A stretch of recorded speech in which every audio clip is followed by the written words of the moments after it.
Assalomu alaykum hurmatli kuzatuvchilar. Bugungi mavzuimiz kesak kesish amaliyotidan keyingi yuzaga keladigan asoratlar.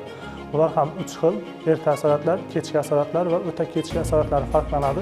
Erta asoratlari yog' jismlarni operatsiya jarayoniga tushib qolishi, bu yerda infeksiyalanish jarayoni yuzaga kelishi, choklarning nosozligi va immun tanqislik holatlari bilan bog'liq bo'ladi. Aynan bularning oqibatida ayolda kechki asoratlar yuzaga kelishi mumkin.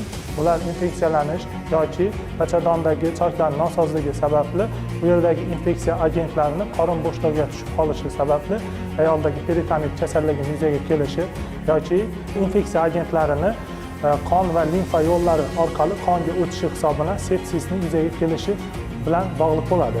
O'ta kechki asoratlari sifatida chandiqlanishlarni aytishimiz mumkin.